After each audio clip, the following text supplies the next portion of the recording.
Ya estamos. Ya estamos live, ya estamos. Perfecto. Bienvenidos a todos a una emisión más de El Partido Libertario MX. Sean todos bienvenidos. Esta noche, pues, queremos traer un tema que creemos es de fundamental importancia para los mexicanos y es ¿cuál es la situación del Estado de Derecho en México?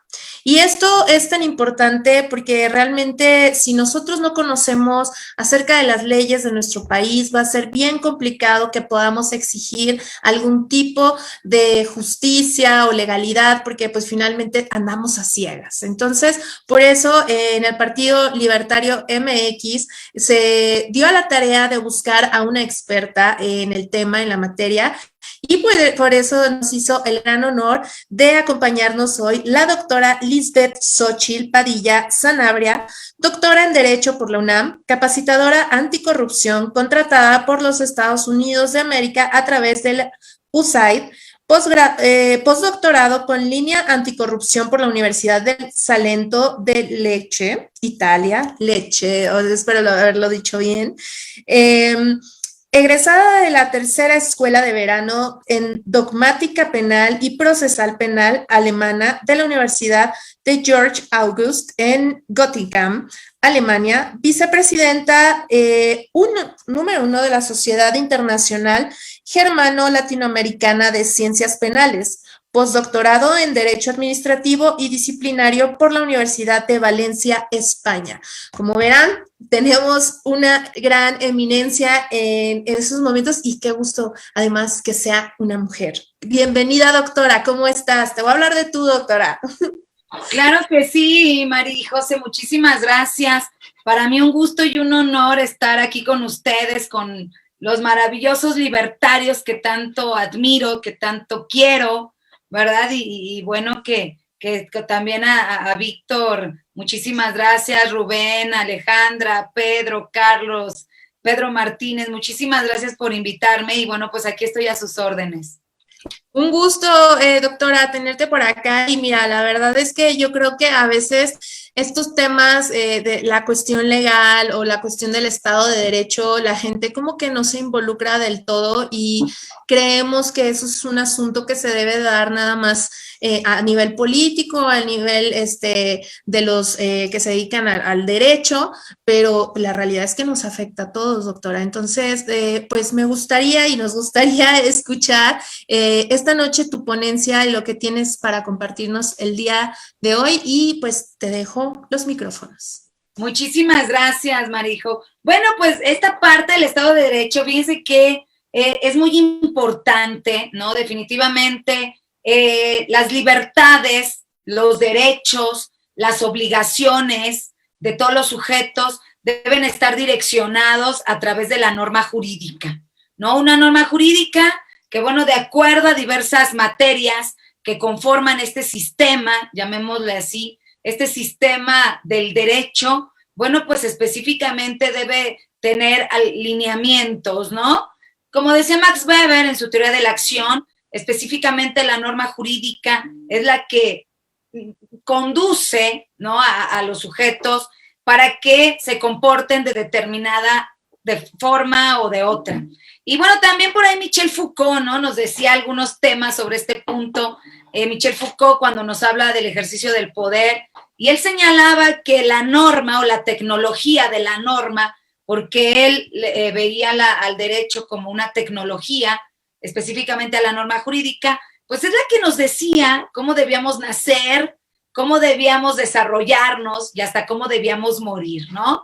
Entonces, bueno, desde esa perspectiva planteo la parte metodológica de mi exposición y les quiero decir que lo vamos a abordar desde la perspectiva de teoría de sistemas, entendiendo la teoría de sistemas, ¿no?, en dos autores, uno, el básico, uno de los básicos más bien, Niklas Luhmann, alemán, y pues otro norteamericano de los Estados Unidos de América, Immanuel Wallerstein, ¿no?, cuando habla de su sistema, su análisis de sistema mundo. Entonces, bueno, pues el sistema que está conformado específicamente por un punto económico que domina a los demás, ¿no?, un sistema económico que incluye a los demás sistemas, entre esos sistemas, bueno, pues encontramos la parte del sistema jurídico, del sistema político, del sistema cultural, los que ustedes quieran, ¿no? Inmersos específicamente en el sistema económico.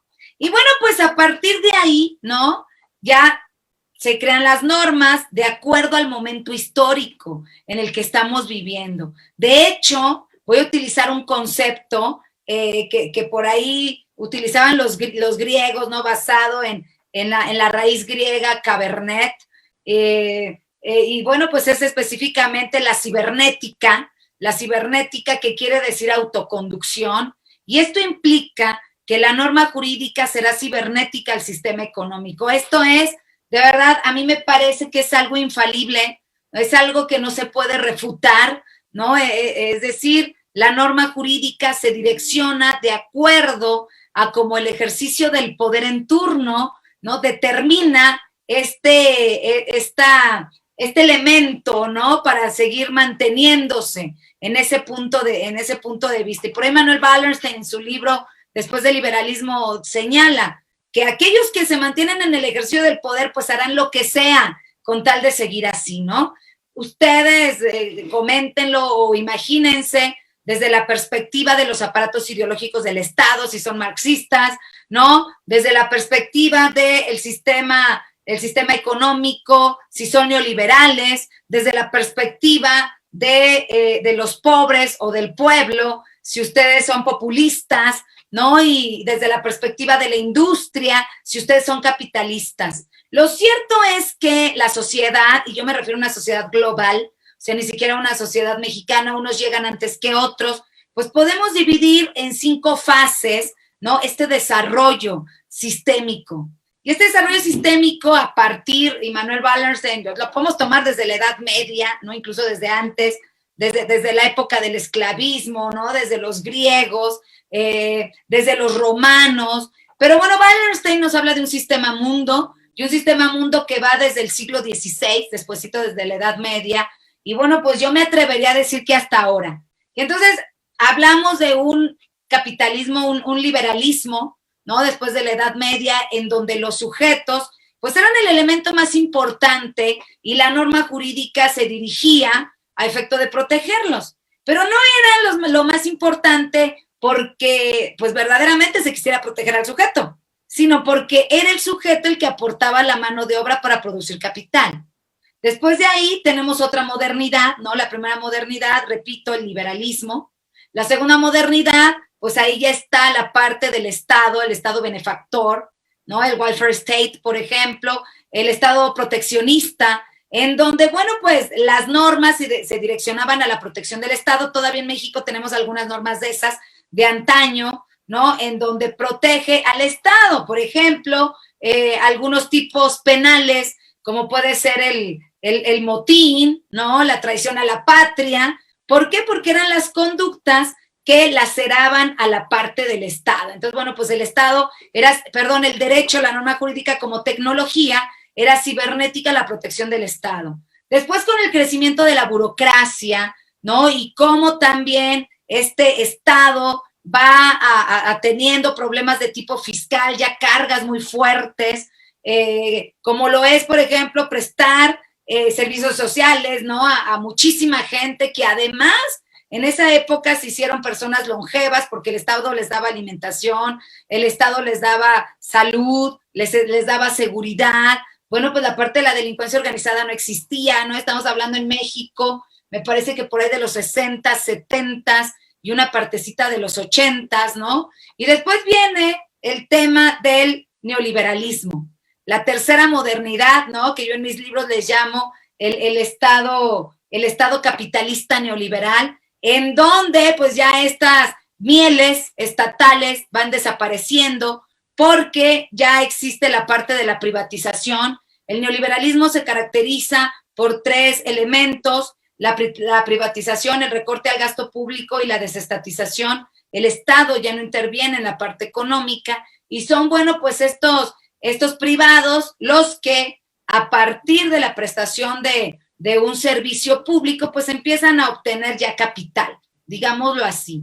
¿Cuál será el ejemplo aquí en México? Pues una ley, ¿no? Que además se publicó en el Diario Oficial de la Federación en épocas de Enrique Peña Nieto, del presidente Peña Nieto en el año 2012, la Ley de Asociaciones Público-Privadas, ¿no? En donde, bueno, pues la propia norma jurídica, insisto, utilizada como una tecnología, esto traía como consecuencia que específicamente traía como consecuencia en este punto, pues que se protegiera la parte privada, ¿no? Y hacían contratos, o todavía lo siguen haciendo, pues esa ley, les quiero decir que no se ha abrogado para nada, todavía está, sigue vigente, en donde, bueno, pues los privados tenían contratos con el servicio público, contratos como que en 100 años iban a prestar servicio, por ejemplo, de salud, con cantidades pues muchísimo más pequeñas que si solamente fueran los privados, ¿no? Salud, transporte, educación, hasta las prisiones, ¿no? En México, la mayoría de las prisiones de máxima seguridad que tenemos, pues, han sido el resultado de la aplicación de esta norma de la Ley de Asociaciones Público-Privadas. Después de ahí viene la parte de lo que yo le llamé en uno de mis libros, el necroneoliberalismo. El necroneoliberalismo que a partir de la violencia, ¿no? A partir de la muerte, se generaba capital. Y esto, bueno, pues en épocas de Calderón, por ejemplo, aquí en México, en donde específicamente, pues se le declara la guerra al narco, ¿no? Y entonces la cocaína se empieza a hacer más cara por lo que costaba, ya el tipo de violencia que costaba, el hecho de proteger, digámoslo así, o de dejar trabajar a un solo cártel y a los demás no. Entonces, bueno, pues el necroneoliberalismo, ¿no? Y la producción de capital a través de toda esta violencia que generaba la delincuencia organizada. Después de este necro, pues lo que hemos estado viendo nosotros, ¿no? Que es la parte del populismo. Ahora ya la tecnología de la norma jurídica se basa en conceptos tales como para el pueblo, ¿no? Para los más desamparados, para los necesitados. Y entonces secuestra, ¿no? El populismo, este sistema populista, secuestra a este grupo de personas que se encuentran en una vulnerabilidad tan alta que empieza a crear las normas jurídicas a través de ellos, o más bien con pretexto, poniéndolos de pretexto, ¿no? A ellos, ¿para efecto de qué? De eliminar lo que en todos estos sistemas que yo les he explicado brevemente, porque esto yo lo escribí en 3 libros, ¿no? El primero, la criminalización, control del enemigo en el México neoliberal. El segundo, delincuencia organizada, lavado de dinero y terrorismo. Y el tercero, administración y políticas públicas, transparencia y corrupción en el neoliberalismo global. Entonces, desde la etapa liberal hasta la etapa necroneoliberal encontramos en estos 3 libros encontramos esas fases, ¿no? Del sistema mundo que yo les estoy explicando. Pero entonces sucede que se crean enemigos, se empiezan a crear enemigos desde una perspectiva discursiva, y entonces el derecho, como es cibernético, hacia la protección, entre comillas, ¿no? Del elemento que da capital. Entonces, fíjense ustedes, desde esta perspectiva lógica, ¿qué es lo que da capital, o qué es lo que da acumulación incesante capital? Como lo diría Wallerstein, utilizando esa metodología de su libro Análisis del Sistema Mundo, pues serían los pobres, serían los necesitados. Entonces, lo importante desde este punto de vista, ¿qué es? Que el sistema necesita pobres, el sistema necesita necesitados, el sistema necesita gentes en estado de vulnerabilidad, y donde, insisto, se los estoy explicando científicamente, y además desde diferentes teorías. Esto lo podemos explicar como ustedes quieran, lo podemos explicar desde teorías de sistemas, lo podemos explicar desde el funcionalismo jurídico, lo podemos explicar desde el positivismo jurídico, desde la teoría, doctrina que ustedes me digan, esto lo podemos explicar. Para mí es muchísimo más fácil hacerlo desde mis líneas de investigación que siempre he usado, que es teoría de sistemas y el funcionalismo jurídico. Pero ¿qué es lo que pasa? Que a partir de la creación o de la construcción ideológica de discursos, ¿no? Que permiten que un ciudadano sea lo que el ejercicio del poder quiere que sea, a partir de la norma jurídica. Ya les expliqué la parte de la teoría de la acción de Max Weber. Si una norma jurídica dice, es delito vestirse de rojo, nadie se va a vestir de rojo. Si una norma jurídica dice, de acuerdo al código de ética, todos nos debemos vestir de rojo, pues todos estaremos vestidos de rojo. Si se dan cuenta, todo depende de lo que requiera la tecnología, ¿no? El ejercicio del poder aplicada a través de la tecnología de normas jurídicas. Pero entonces, ¿no? Ya concluiríamos con estas fases que yo les estoy señalando, que el derecho, escúchenme bien, el derecho no está creado para vivir armónicamente, ¿no, hombre? Dice Michel Foucault en su libro, ¿no? Genealogía del racismo, también en las palabras y las cosas, también lo dice clarísimo, ¿no? Michel Foucault señala, el derecho es producto de guerra, la norma jurídica es producto de sangre. Ajá, y ustedes dirán, ay, doctora Padilla, pues es que ¿cómo? ¿Cómo usted dice que el derecho es producto de guerra, producto de sangre? Muy sencillo, vean las elecciones que acaban de pasar. Me llaman algunos y me dicen, doctora Padilla, ¿qué hacemos? ¿Cómo que qué hacen? ¿A qué se refieren? Es que somos del partido fulano de tal, y afuera está la delincuencia organizada cuidando las casillas, ¿no? Con armas de alto calibre, armas largas, y estamos encuartelados porque si salimos a votar, entonces nos van a... Y las votaciones eran para diputados, ustedes lo saben, ¿no? Presidentes municipales, todo ese tema, ¿no? Entonces nos van a acribillar. Ustedes díganme si la norma jurídica no es producto de la sangre, porque ¿quién hace la norma jurídica? Pues la Cámara de Diputados, aquellos por los cuales estos pobres no pudieron salir a votar porque estaban acuartelados, porque si salían, los iban a acribillar. ¿Sí se dan cuenta cómo está el tema? Entonces, no. Esas historietas de que la norma jurídica es para la protección social, que la norma jurídica es específicamente para proteger a las mujeres, a los hombres, a los niños. Ese es un cuento. Desde la perspectiva de teoría de sistemas, la norma jurídica sirve para, y les digo desde cualquier perspectiva, la norma jurídica sirve para que el ejercicio económico del poder en turno o el ejercicio del poder económico en turno pueda seguir manteniéndose. Si tú vas a crear una norma jurídica para proteger a una mujer, es porque esa mujer o ese grupo de mujeres o el sexo femenino te va a servir políticamente y además económicamente. ¿Sí te das cuenta? Si tú vas a hacer, o sea, ustedes vean aquellos elementos que la norma no observa y que además en los medios de comunicación pues no nos dicen casi, ¿no?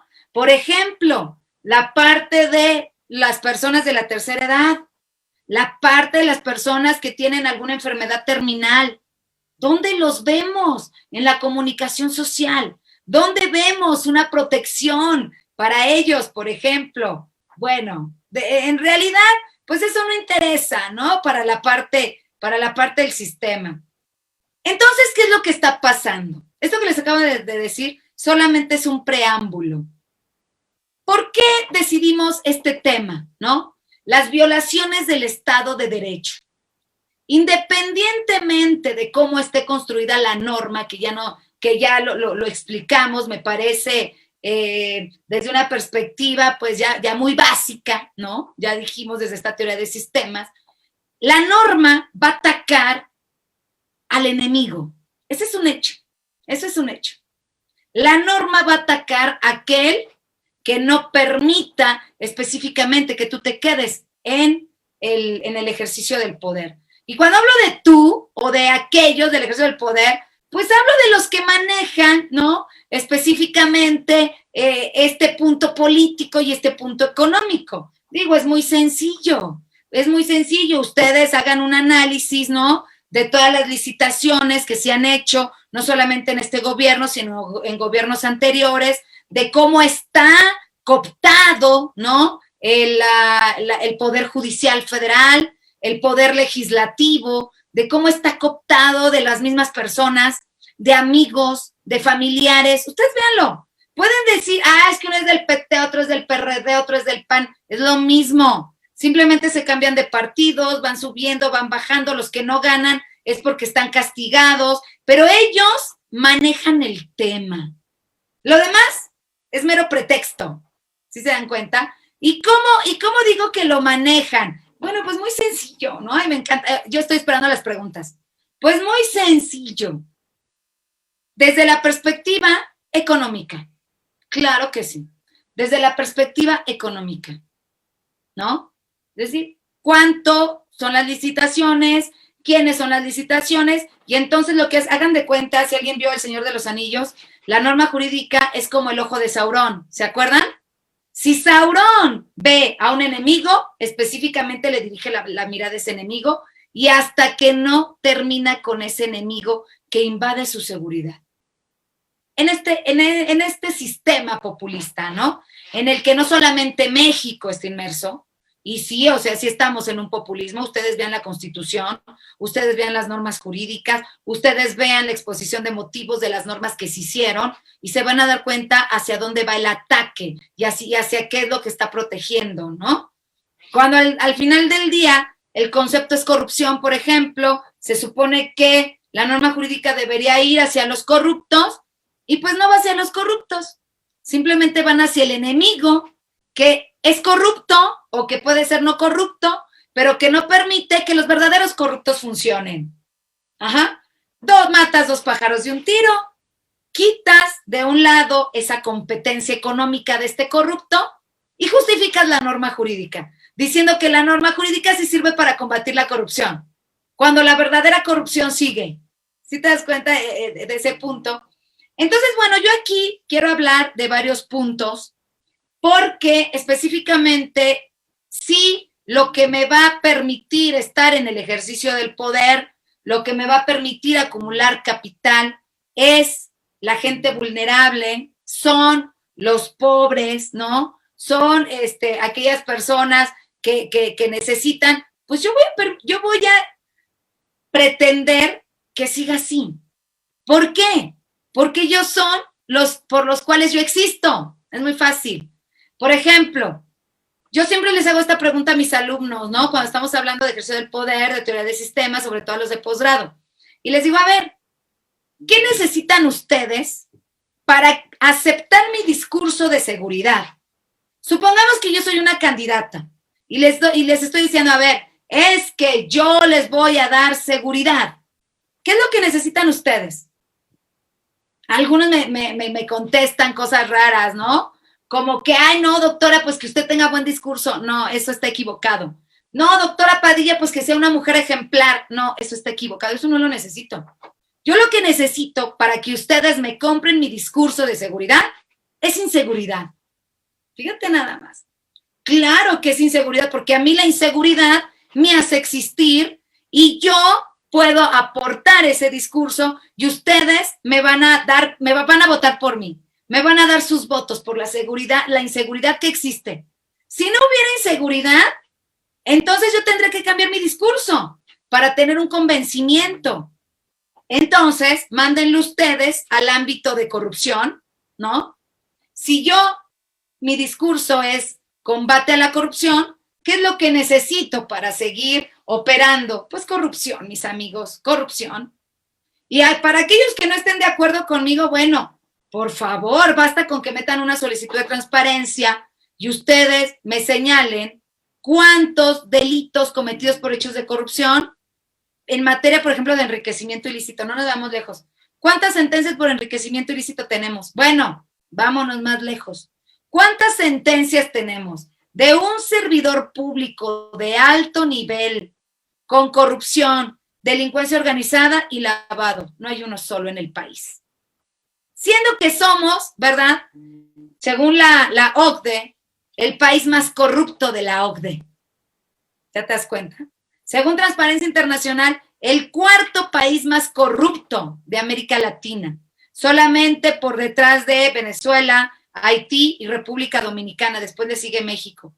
Y no tenemos normas que combatan verdaderamente la corrupción. Ah, eso sí, muchachos, eso sí. Yo les voy a decir que puede haber chivos expiatorios, ¿no? Servidores públicos en donde se les está iniciando a través del fiscal anticorrupción nacional o a través de los fiscales anticorrupción de los estados, investigaciones sobre determinados servidores públicos, pero pues siguen siendo los de abajito, ¿no? O sea, esos de abajito justifican la norma jurídica y a los de arribita, caso Lozoya, mis amigos, por favor, a los de arribita pues no les tocan un pelo. ¿Ustedes creen, por ejemplo, que en el caso de Rosario R., no, verdaderamente están combatiendo la corrupción? Ay, no, yo me ataco de la risa, por favor, por favor. Más de 500,000 millones de pesos por la estafa maestra. Ningún peso recuperado. Ah, eso sí, hay extinción de dominio. Eso sí, hay delincuencia organizada. Eso sí, hay prisiones de máxima seguridad. ¿Y por qué no se lo aplican? ¿Por qué no agarran a los demás? ¿Se dan cuenta de cómo está el tema? Pues yo quiero decirles, ¿no? Para todas las personas que me están escuchando, que ninguno de los delitos cometidos por hechos de corrupción en México está en delincuencia organizada. ¿Saben cuál es la razón? Porque la norma jurídica está hecha para que la corrupción sea un verdadero negocio. Doctora Padilla, pues ¿cómo está usted diciendo eso? Se los voy a poner en un ejemplo, y además jurídico. Miren ustedes, los delitos cometidos por hechos de corrupción, el más grave, hablemos de los dos que están en el artículo 19 constitucional y que ameritan prisión preventiva oficiosa. Para aquellos que no son abogados o que no son penalistas, prisión preventiva oficiosa quiere decir que cuando te vinculan a proceso por estos delitos, te vas directo a la cárcel. La medida cautelar que te tiene que dictar el juez de control es prisión preventiva oficiosa. Bueno, ¿qué es enriquecimiento ilícito y ejercicio abusivo de funciones? ¿Saben cuál es la pena mínima, mis amigos? 2 años. 2 años. La máxima son 14. Ustedes prescriben 8 años, suban la mínima y la máxima son 16, entre 2 y 8 años. ¿Saben cuánto tiempo están los ministros de la Corte? ¿Cuánto tiempo están en su cargo? 15 años. Casi les alcanza hasta para 2 prescripciones. ¿Y qué crees? Tienen fuero. No les pueden tocar un pelo. O sea, es que a mí, por ejemplo, me molesta, ¿no? Estos discursitos de combate a la corrupción, estos discursitos, ¿no? De extinción de dominio, en donde tienen la base, ¿no? De su hacer, de su proliferación a los más necesitados, a los más pobres, ¿no? Y en realidad, no, o sea, absolutamente no combaten nada. Ejemplo, ¿ustedes se han preguntado que por qué no se investiga desde el ámbito de lavado de dinero, ¿no? Desde el ámbito de defraudación fiscal? ¿Por qué no se investiga a los senadores, a los exsenadores, a los ministros, a los magistrados, a los exmagistrados? ¿Por qué no hay una sola investigación? Y perdónenme, pero hay senadores que hasta exsenadores que hasta plataformas petrolíferas tienen, mis amigos. Discúlpenme, ¿no? Pero hay exdiputados y exsenadores y que ahorita también, bueno, pues pudieran tener un cargo en una secretaría, que tienen casas hasta en Europa, en Estados Unidos, cuando se supone que los servidores públicos, ese tipo de servidores públicos de alto nivel, serían los que menos cantidad ganaran para. Entonces, bueno, en México la corrupción es un verdadero negocio. Caso Duarte. Le regresaron sus bienes. ¿Sí lo conocen, no? El de Veracruz. Le regresaron sus bienes. 7 años. 7 años de prisión. De 7 a 9 años. Le aplicamos la Ley Nacional de Ejecución Penal. Cumple la mitad de la condena y se va. En una prisión de mediana seguridad. Su esposa, sus hijos, sus suegros en Europa, en Buckingham, gastando casi el valor de 300,000 pesos diarios. Díganme ustedes qué mexicano hace eso, ¿no? Y él, bueno, pues está sacrificando unos añitos allá adentro. Yo les pregunto de repente, ¿no? Así cuando tengo determinados servidores públicos. A ver, levante la mano. ¿Quién de ustedes se sacrificaría 5 años en prisión por 800,000 millones de dólares? Más de 2, más de 3, por favor. Y además con dieta especial, y además cuidándote. No tienes problema. Si estuvimos encuartelados 1 año por la pandemia, ¿verdad? Que no te encuarteles 5 o 6 años por 800,000 millones de dólares. Si sales, te vas a Miami. Ay, no, pero vamos a inhabilitar los 10 años. Se atacan de la risa. Inhabilítenlo 1000 generaciones, no pasa nada. Pero entonces, ¿no? A partir de aquí, ¿cómo es que se violenta el Estado de Derecho para los ciudadanos? Ese es el punto. Ese es el punto, ¿no? Ya vimos que el Estado, o más bien no quiero hablar del Estado, quiero hablar de la norma como tecnología de ejercicio del poder, como lo dije en un inicio. Ya vimos que, pues específicamente se autoconduce, ¿no? Así como el ejercicio del poder económico, a ver, si la corrupción me deja mucho dinero, pues no la meto en delincuencia organizada, por ejemplo, entonces pues le aplico un procedimiento abreviado, que entre el Ministerio Público y él se pongan de acuerdo, dizque repare el daño y ya se va, no pasa nada. Llegar a acuerdos de ese tipo, ¿no? Pero esto, ¿cómo es que violenta a los demás, al enemigo en este momento histórico? ¿Saben ustedes quién es el enemigo en este momento histórico? Se los voy a decir jurídicamente, ni siquiera de hecho ni de hablar, no, jurídicamente. Artículo 2, fracciones 7 bis y 7 ter de la Ley Federal contra la Delincuencia Organizada. Defraudación fiscal calificada por arriba de 7 millones de pesos. ¿Quién? Espérense, pero el discurso es que la delincuencia organizada, doctora Padilla,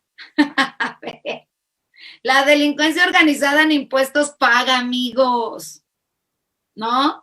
Y si el tema es delincuencia organizada, para eso está lavado de dinero, 400 veces el Código Penal Federal. Imagínate un empresario, ¿no? Que haya defraudado al fisco. Pues sí lo defraudó. Sépanse ustedes que en el Código Fiscal de la Federación, en el artículo 192, está el procedimiento específico en materia penal fiscal. ¿Y qué es lo que le interesaba al legislador en esa época? En esta ya no. ¿Qué es lo que le interesaba al legislador en esa época?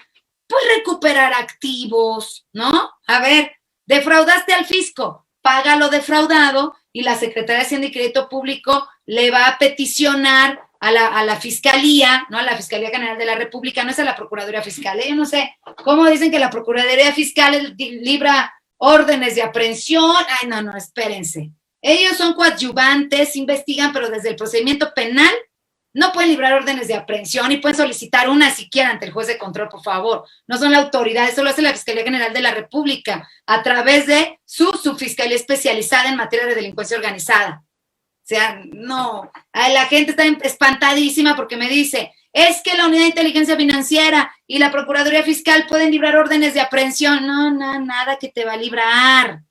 El único que libra una orden de aprehensión en este país, si están hablando de México, es un juez de control. Y a petición de la Fiscalía, en este caso de la Fiscalía General de la República, a través de su subfiscalía, ¿no? Entonces, no, y además el juez de control tiene que revisar el tema, a ver si están los elementos en la teoría del caso, esto ya te libra el orden de aprehensión. Pero así porque sí, no, espérate tantito. Entonces les decía, ¿no? En el 192 del Código Fiscal de la Federación, la Secretaría de Hacienda y Crédito Público, ustedes saben que la Procuraduría Fiscal pertenece a la Secretaría de Hacienda y Crédito Público, la Unidad de Inteligencia Financiera pertenece a la Secretaría de Crédito Público. Bueno, pues ellas pueden investigar, la UIF puede bloquear cuentas bancarias, por ejemplo, ¿no? Pero, pues en ese sentido, pues denunciarán, ¿no? Denunciarán. Y entonces, imagínate, el Código Fiscal dice, garantízame el crédito fiscal, ya sea a través de una caución, de una garantía suficiente, paga el crédito fiscal y mira, la materia penal se va. ¿Cuál es el espíritu del Código Fiscal de la Federación? Porque es un procedimiento penal sui generis específico para los delitos, que quiero decirles que ya se vienen reformas a los delitos fiscales. Y no van, o sea, fíjense, van para el enemigo, que les estoy diciendo quién es el enemigo. Ajá, va para recaudar más. ¿Y de quiénes van a recaudar, mis amigos? Clase media alta y la clase alta. Ese es el enemigo ahorita. Van a recaudar más, porque ya no se puede recaudar. La delincuencia organizada, pues digo, ¿cómo no? ¿Cómo vas a recuperar activos de la delincuencia organizada si la delincuencia organizada ha rebasado al Estado en el ejercicio del poder. Y no solamente en México, por favor. Les voy a dar el dato, la revista Fortune 2015, las 5 economías más grandes del mundo, por encima de cualquier estado, por encima de cualquier empresa transnacional. Yo me acuerdo que leía a Amador García Martos, ¿no? En su libro que se llama El neoliberalismo asesino, en esas épocas, ¿no? En donde nos tocó el neoliberalismo, por ahí de los 90 hasta los 2015, una cosa de esas. Y decía Amador García Martos, las empresas transnacionales, en cuanto a Producto Interno Bruto, por ejemplo, así ese comparativo, están económicamente muchísimo más grandes que cualquier estado del mundo, cualquier país. Y él hablaba de Nestlé, que Nestlé era más grande que Suiza, y hablaba, por ejemplo, de IBM, ¿no? Que era más grande que Argelia, y así, ¿no? Decía, y estaba impresionada. Y de repente voy avanzando más en mis investigaciones y digo, caray, ya la resistencia, y es que ese es el resultado de todo esto que vivimos y que no nos damos cuenta, ya la resistencia que se ha convertido en delincuencia organizada y se han convertido en verdaderas empresas que a través del secuestro, de la trata de personas, del lavado de dinero, ganan cantidades infinitas. ¿Cuáles son? Dice la revista Fortune. Bueno, pues la parte de la yakuza japonesa, ¿no? La mafia rusa, la mafia italiana de Nueva York, la Calabria italiana, ¿no? Allá de Italia, y el cártel de Sinaloa en México. Entonces, imagínense, el cártel de Sinaloa, la quinta potencia económica más importante del mundo en materia de delincuencia organizada, la tenemos aquí. Y ahora ya saben por qué el presidente de la República saludó a la mamá del Chapo. Ahora ya saben por qué el presidente de la República pues protege al hijo del Chapo. Bueno, pues es por eso. No es porque, voy a evitar masacres, por favor. En México a cada rato hay masacres. Cada rato hay masacres. A policías, miembros de la Guardia Nacional, tenemos en México poblaciones que están encuarteladas. Acabo de llegar de Chiapas, Carranza, un municipio está encuartelado, ¿no? Por los movimientos sociales. La parte de Chiapas, de Comitán, por ejemplo, pues es otro mundo, es otro país. Tienen sus propias reglas. Ellos no tienen gasolineras, ellos viven del huachicol. Ellos mismos se dan las multas. Entonces, por favor, así como que para proteger a un grupo, no inventes, no es eso. No es eso porque en nuestro país la paz no pondera para empezar. Entonces, bueno, les decía que la recuperación de activos es el espíritu del Código Fiscal de la Federación. Pero en materia de delincuencia organizada, ya no vas por la recuperación de activos. A mí me causaba mucha preocupación cuando estaba yo capacitando a la Procuraduría Fiscal y me decían que lo que ellos querían era meter a la cárcel. O sea, fíjate cómo a través del discurso puedes lavar cerebros, ¿no? Sí, claro. Imagínate que un funcionario de la Procuraduría Fiscal te diga, y no me han invitado, por cierto, ya sabrán por qué, ¿no? Que te diga, ¿no? Un funcionario de la Procuraduría Fiscal, es que, doctora Padilla, los vamos a meter a la prisión. Punto 1, ellos no son quien para meter a prisión. Punto 2, para efecto de demostrar una delincuencia organizada con defraudación fiscal, híjole, es muy difícil, perdón que se los diga, y eso ni lo va a decir la Procuraduría Fiscal, ni lo va a decir la Fiscalía General de la República, lo va a decidir el juez de control. Hasta ahorita no tenemos una sola sentencia por defraudación fiscal y lavado de dinero. Pero no se trata de la sentencia, se trata de eliminar al enemigo. Mientras son, como decimos en México, ¿verdad? Mientras son peras o son manzanas, pues lo que yo hago ya es específicamente señalar a través de un testigo protegido al empresario que no forma parte de mi equipo, que no está conmigo, lo señalo y ¿qué hago? Pues a través de un testigo protegido lo pueden vincular a proceso. Que lo van a demostrar no lo sé, pero ya está vinculado y la medida cautelar es prisión preventiva oficiosa. Y además lo internamos en una prisión de máxima seguridad. ¿Se dan cuenta? Fíjense, este esta norma jurídica que me saca de onda, que esto no lo he dicho, son los primeros, mis queridos libertarios, con lo que voy a decir este punto. El Código Penal de la Ciudad de México hace 15 días acaba de tener una reforma. Fíjate la violación de derechos humanos que cuando a mí me decía un amigo mío que quiero mucho, que le mando un beso, él sabe quién es, cuando a mí me decía, le digo, oye, esto es inconstitucional.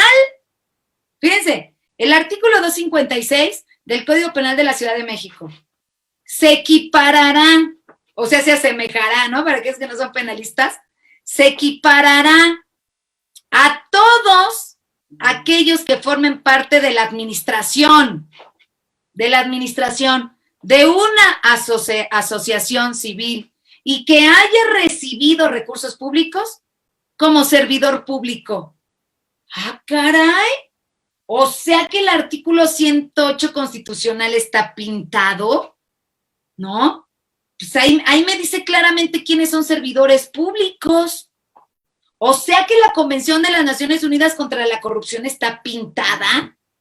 ¿Cómo es posible que en una normatividad, aquí yo le decía a mi amigo, mira, hay de dos, o de plano no tienen ni mendiga idea de los derechos humanos, de lo que es el constitucionalismo, de lo que es el Estado de Derecho, o número dos, están utilizando como experimento a la Ciudad de México para que de ahí se vaya toda la República y a nivel federal.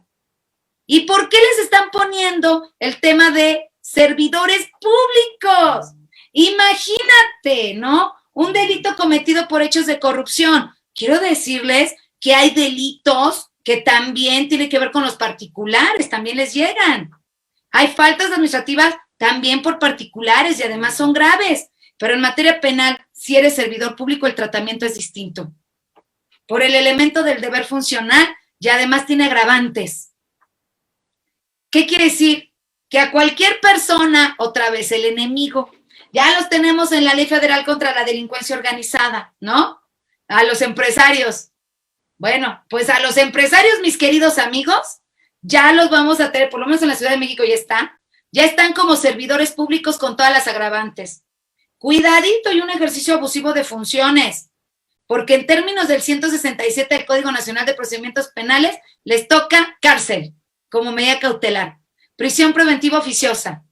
Oiga, ¿y usted por qué está aquí en la cárcel? ¿Es servidor público? Pues no, pues yo solamente era el representante legal de la empresa fulana de tal, pero pues ya se equiparó en el Código Penal de la Ciudad de México, pues que soy ya servidor público y pues ya me metieron esa agravante y pues me aplican la medida cautelar de prisión preventiva oficiosa. Violación al Estado de Derecho, mis amigos. Sin señalar otras, como la parte del bloqueo de cuentas bancarias, ¿no? Que además ya se viene la reforma a la ley antilavado, cuidado, hay que estar hay que estar muy atentos a esa reforma, ¿no? Por ahí afortunadamente, digo afortunadamente porque sí quiero estar. Ya por ahí recibí una invitación, ¿no? De que, oye, doctora, pues para que vengas a dar ideas con respecto a esta ley antilavado. Pero yo les decía, cuidado con esa ley antilavado, porque lo que están haciendo en este gobierno, y eso sí lo he dicho en muchos foros, es aplicar los principios del derecho penal del enemigo en todas las materias. ¿Cómo cuáles? Pues prisión preventiva oficiosa, ¿no? Ya está en esos dos delitos de anticorrupción, ya está en lavado de dinero. ¿Cómo cuáles? En materia de extinción de dominio, basta con la pura investigación para que te inicien un preproceso de extinción de dominio y te apliquen una medida cautelar de aseguramiento de bienes. Ustedes chequen el 174, 175, fracción primera, segunda, sin que te inicien la demanda, 190, último párrafo. Que eso, la Corte no se pronunció, No se pronunció en las medidas cautelares. Nomás se pronuncian así de que, porque se acaba de pronunciar la Corte hace como 15 días en cuanto a la Ley Nacional de Extinción de Dominio y le quita algunas cositas así como que maquillarla. Toda la norma jurídica es inconstitucional, por favor. Desde la parte de la obtención de la prueba lícita por la Fiscalía. Los que son penalistas me entienden y los que me están viendo en las redes y que ya han llevado conmigo cursos en extinción de dominio me entienden perfectamente.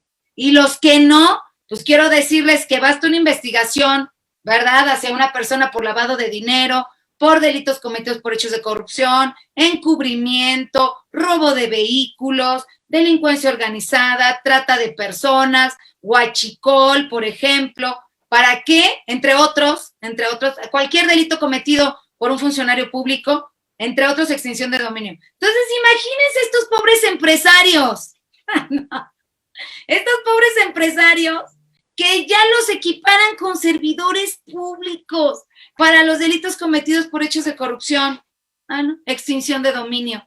Y ustedes seguramente me dirán, doctora Padilla, pero es que sí hay muchos que son corruptos. Sí, mi amigo, sí, yo no digo que no, pero tienen derecho a la defensa. Ese es un principio constitucional que está en el 20 constitucional, apartado B, fracción 7, y además en el 8.2, inciso D, de la Convención Americana de Derechos Humanos. Es un derecho que tú no puedes de ninguna manera sancionar antes de que esté sentenciado a otra persona porque estás violentando su derecho a la defensa, su presunción de inocencia, la parte de la obtención de la prueba lícita.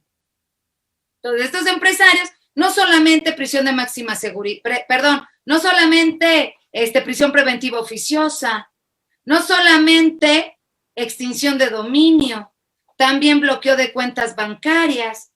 En este país yo estaba platicando con chilenos, ¿no? Con colegas chilenos en materia de lavado y me decían, no, doctora, fíjate que ahorita quieren hacer una reforma en Chile, en donde la Unidad de Inteligencia Financiera Chilena, que tiene como que otro nombre, pero es lo mismo, ¿no? La Unidad de Inteligencia Financiera Chilena, pues ya pueda intervenir las cuentas bancarias. Intervenir una cuenta bancaria es un principio de derecho penal del enemigo. Oye, doctor, ¿y dónde está eso? 11 bis 1 de la Ley Federal contra la Delincuencia Organizada. Técnicas especiales en investigación en materia de delincuencia organizada, intervención de cuentas bancarias. Artículo 7, último párrafo de la Ley Antilavado. Esas técnicas especiales de investigación en materia de delincuencia organizada se le podrán otorgar a la Unidad de Inteligencia Financiera y a la Procuraduría Fiscal.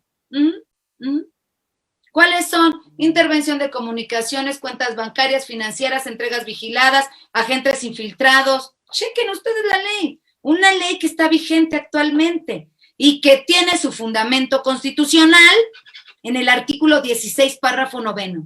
Por delincuencia organizada se entenderán 3 o más personas que se organicen de hecho para cometer los delitos que se encuentran en la ley de la materia. Ahí está el principio constitucional, que es como una restricción al ejercicio de los derechos humanos.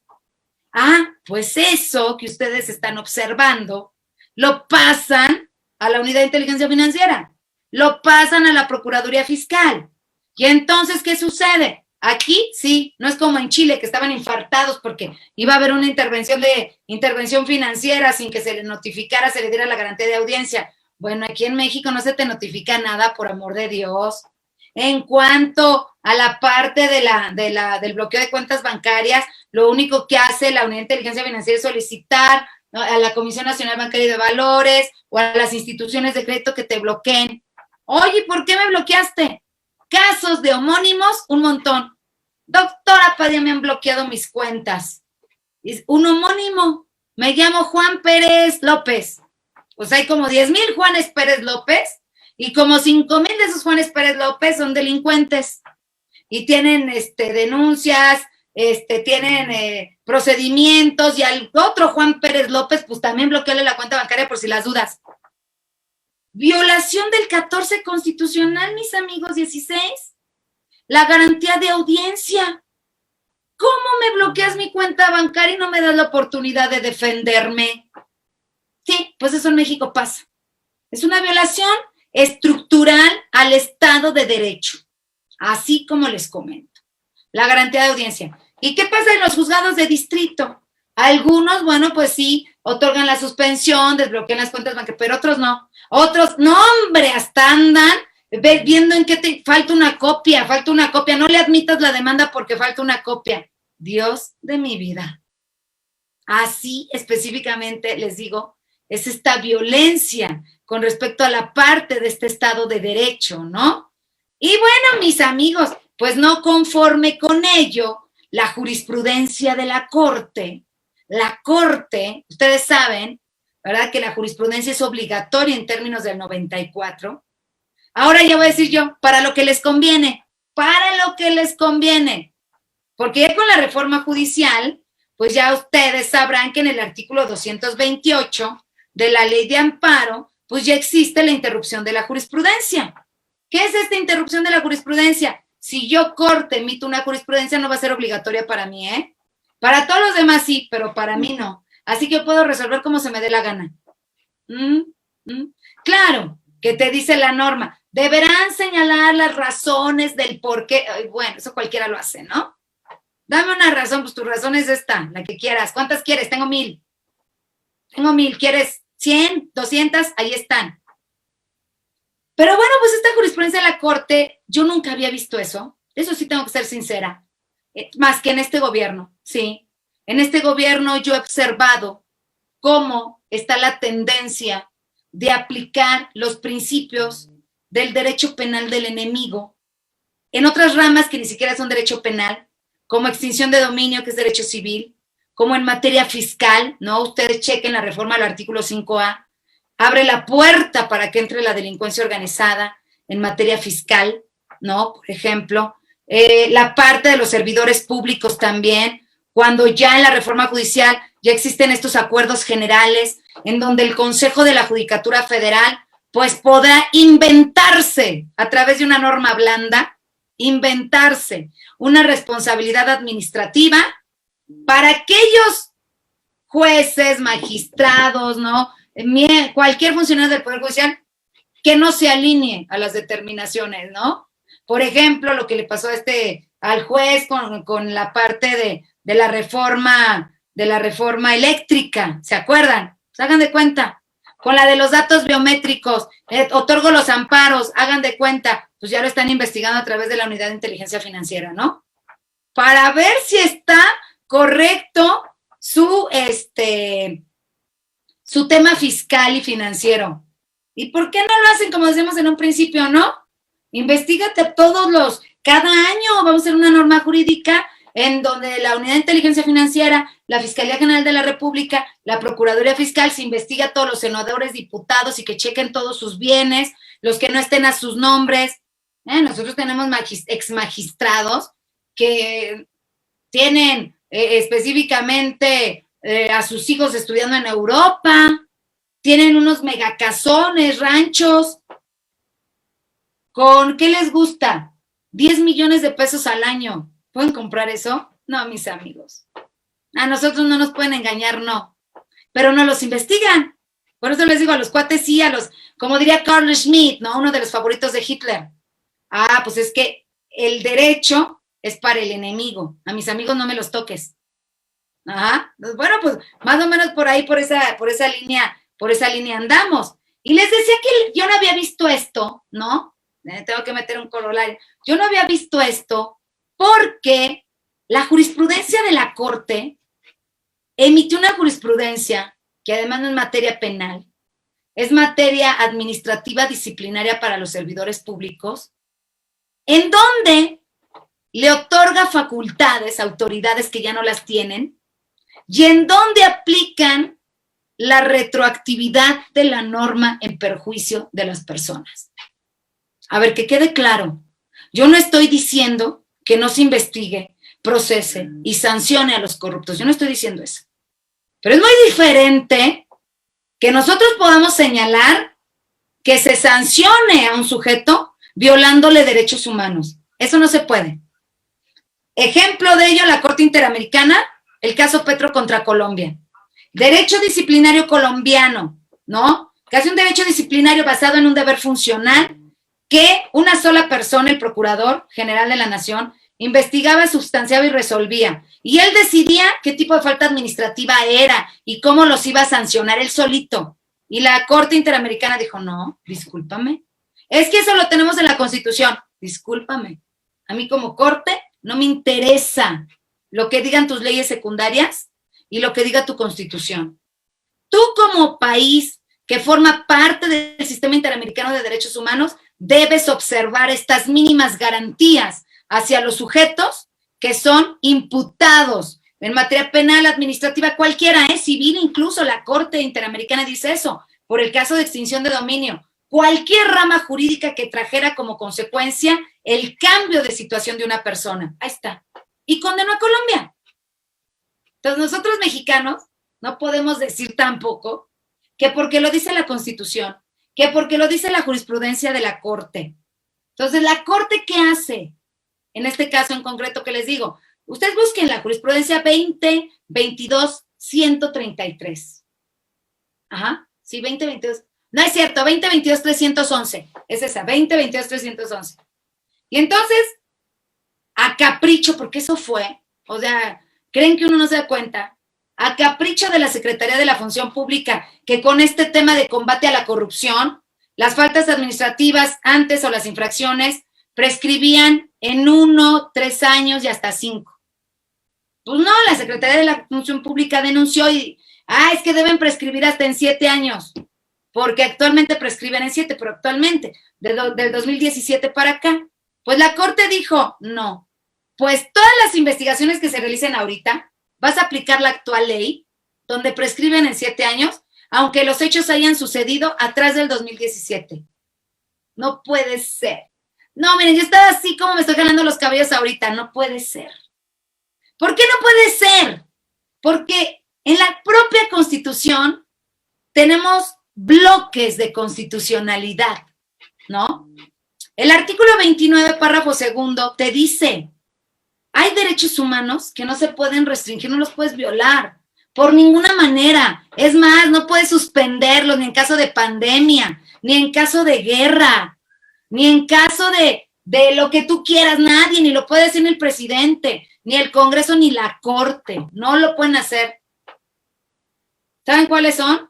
El derecho a la vida, al nombre, los derechos de los niños. Pero entre todos esos que hay, el principio de irretroactividad, el principio de legalidad y las garantías mínimas para hacer efectivos esos derechos. Y la Corte, a través de la jurisprudencia, está violando el artículo 29 constitucional, párrafo segundo. Violación sistemática al ejercicio de los derechos humanos. Claro, ¿no? Por ahí, como me decían algunas personas, doctora, pues es que de aquí a que llegamos a la Corte Interamericana, pues sí, pero lo tenemos que hacer. O tenemos de dos, o nos dejamos que se sigan violentando estos derechos de forma sistemática a través de la norma jurídica para mantener el ejercicio del poder, para combatir la corrupción, entre comillas, para recuperar activos de donde no debes recuperarlos, los debes recuperar de la delincuencia organizada. Te recupera los activos de ahí. ¿Cómo recuperas los activos de la clase media? Y fíjense, ¿no? Todavía hay una persona que me decía, ay, qué bueno, a mí no me va a llegar la ley de extinción de dominio. No, es imposible que me llegue la ley de extinción de dominio. Y yo le decía, ¿por qué? ¿Por qué es imposible? Porque no tengo ni un bien. Pues sí, ¿no? O sea, es una norma jurídica clasista. Solamente para los que tengan bienes, para los que no, ni se preocupen, ¿eh? La Ley Nacional de Extinción de Dominio ni los va a tocar, por ejemplo. Entonces, mis queridos amigos, yo sí creo que debemos estar alertas. Considero que sí debemos hacer uso de los instrumentos jurídicos como el amparo, ¿no? Por ejemplo, como los recursos que plantea cada procedimiento punitivo, ¿no? Dentro de este relativismo punitivo, que es tema de mi nuevo libro que salió el lunes, ¿no? El relativismo punitivo entre el derecho disciplinario y el derecho penal. ¿Esto qué quiere decir relativismo punitivo? Que por un solo hecho, te pueden sancionar en materia penal de derecho penal del enemigo, en materia disciplinaria, en materia administrativa sancionadora, en materia de extinción de, no sé si ya dije extinción de dominio, o sea, te pueden sancionar de diversas formas. Tú dime cuál quieres. A ver, los que me están escuchando, ¿cómo quieren que yo les inicie una investigación y cómo quieren que yo los sancione? ¿Qué prefieres? ¿Bloqueo de cuentas bancarias? ¿Derecho penal del enemigo? O sea, delincuencia organizada. ¿Derecho penal acusatorio? ¿O quieres un derecho disciplinario? ¿O quieres que sea por el derecho fiscal? o quieres que sea por extinción de dominio? Tú escoge. Lo único que necesito es ese hecho. Ya sé, muchos de ustedes que son abogados seguramente están diciendo, oye, doctora, pues es que se violenta el principio non bis in idem. A ver, quien esté pensando eso, los va a mandar a estudiar. Les voy a decir que no tienen ni idea de lo que implica el principio non bis in idem. El principio non bis in idem, que muchos dicen, nadie puede ser procesado, ese es un error. Por un solo hecho por un solo hecho 2 veces. No, hombre, ese es un error. El principio non bis in idem se refiere a las sanciones. Nadie puede ser sancionado 2 veces por el mismo hecho. ¿Sí? Sí, pero las sanciones son de diversas naturalezas. Unas son inhabilitación, otras te quitan los bienes, en otro te bloquean las cuentas, otras son prisiones preventivas, otras son prisión preventiva oficiosa, ¿no? Entonces, por favor, no. En otros te inician, te fincan un crédito fiscal. Entonces, no, el principio non bis in idem no se actualiza. Entonces, hay que ver en este relativismo punitivo, porque también hay que checar en materia de derechos humanos el principio de proporcionalidad con respecto a las sanciones. Eso es lo que actualmente tenemos. O sea, no es algo que no exista o que venga, tenemos. ¿Hacia dónde vamos? Ya con esto concluyo, porque tampoco los quiero aburrir. ¿Hacia dónde vamos, mis queridos amigos? Con todo lo que yo he estado observando, es un tema específico personal, es un tema personal, eso es lo que yo observo. Este análisis de las modernidades, bueno, pues les digo específicamente, yo lo he venido desarrollando desde hace más de 10 años, ¿no? Y evidentemente viene otra modernidad después del populismo. ¿Qué sigue, doctora Padilla? Lo que yo observo es que si las cosas siguen así, violando derechos humanos, porque eso jamás lo habíamos visto que se materializara en una norma jurídica. Y ojalá, y si ustedes tienen una, me lo digan. En sentencia sí. Pero pues ya son procedimientos judiciales. Pero en normas jurídicas como tales jamás lo habíamos visto. Entonces, a mí me parece que el siguiente rumbo es un Estado neofascista. Sí, así como lo escucho. Un Estado neofascista. Y ahí sí te van a decir, como en Venezuela, por ejemplo, qué es lo que debes comer, cuándo debes comer, cómo debes racionar la comida, cuándo te toca ir por agua. Como en el caso de la austeridad, ¿no? Ningún servidor público, puedes comprarte las marcas de vehículos que tú quieras, las que tú quieras, menos BMW, por ejemplo, Mercedes-Benz, están prohibidas por el gobierno. Puedes comprarte un Ford que te cueste más caro que un BMW, ¿no? Pero BMW no. Eso es actual, mis amigos, actual. Entonces, ya cuando el Estado empieza a coartar esas libertades, vienen estados neofascistas. La pregunta sería, y con esto cierro yo, olviden el yo, con esto cierro. Así, ¿estamos dispuestos a vivir en un estado neofascista? O más bien, ¿qué necesitaríamos como individuos para aceptar un estado neofascista? ¿Saben qué necesitaríamos? Hambre, mucha hambre, crisis, mucha crisis, crecimiento de la pobreza, no crecimiento económico. Entonces, son 2. ¿Estás dispuesto a? O la segunda, lo vas a tener que hacer, aunque no estés dispuesto a. Pero la última pregunta que yo dejaría en el tintero sería la siguiente. Y en caso de que cambiaran las circunstancias y de que no estuviéramos los mexicanos dispuestos a vivir este neofascismo, como no estuvieron dispuestos los colombianos, que hasta salieron a las calles hace unos meses, porque les iban a cambiar sus normas fiscales. La otra es, y los que están creando estas normas jurídicas, si el ejercicio del poder cambia, porque yo hablo en mi primer libro de la dialéctica del ejercicio del poder. La dialéctica del ejercicio del poder es ejercicio del poder y además es resistencia, ¿no? La resistencia siempre quiere llegar al poder, pero ese poder siempre está amenazado por la resistencia. Entonces, si ese ejercicio del poder que tenemos actualmente pasa ahora a resistencia, ¿se van a aguantar? ¿Se van a aguantar y van a permitir específicamente que esas normas jurídicas les lleguen? Ese es el tema, mis amigos. Es el tema. Y es un problema que podemos resolver desde el ámbito sistémico, y de lo único que yo hablé, si ustedes se fijaron, no hablé de política, de lo único que yo hablé fue de norma jurídica. Y además les di los artículos, los números de jurisprudencia, las leyes, las convenciones, los casos de la Corte Interamericana, porque aquí yo no les vengo a hablar de política y que yo creo, yo pienso y me parece, no, yo les vengo a hablar como una científica del derecho y que además me dedico a eso todos los días. Eso es lo que yo observo desde esa perspectiva. Pues les agradezco infinitamente el favor de su atención.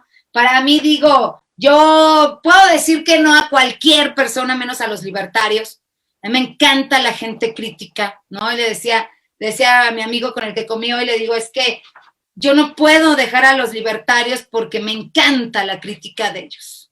Son personas pensantes, son personas con los cuales te puedes elevar de nivel. Y eso para una persona como yo, no lo sé para ustedes, se convierte en orgasmos mentales, ¿no? ¿Verdad? O sea, es una gran satisfacción a nivel intelectual, a nivel mental. Y pues, por favor, ya dejo el micrófono y ya le doy el uso de la voz a mis amigos libertarios, a la crítica, a todas las voces, a la pluralidad. Muchísimas gracias. Un gusto y un honor haber estado con ustedes. Gracias. Doctora, wow, me quedé así de, en serio, qué bárbara, tienes pues todos los argumentos suficientes para tener a toda una audiencia ahorita pasmada, estando escuchando. De verdad creo que esa parte es bien complicada, luego que los ciudadanos de a pie se interesen por el tema legal, por la parte de nuestros derechos, por esta cuestión que luego se vuelve muy tediosa. Mira, te soy honesta, yo cuando leo todo lo que leen los abogados, digo, Dios mío, o sea, de verdad se llevan toda una vida estudiando, leyendo, o sea, porque realmente cada palabra es fundamental en el tema de la cuestión jurídica, ¿no? Pero ahorita como lo planteas y lo compartes, creo que ha sido muy enriquecedor y es muy necesario en estos tiempos, porque sí estamos en una etapa bien complicada para México, porque así como lo mencionas, efectivamente, gracias a que estamos a punto de que se cumpla una agenda socialista, una implementación de esta agenda de lo que es el Foro de Sao Paulo, pues es que nace la opción libertaria, de que realmente los libertarios salgamos a dar la batalla, y es a través de la creación de este Partido Libertario MX, el primero en México. Entonces, dentro de esta formación, doctora, justamente una de las propuestas principales del partido es fortalecer el Estado de Derecho.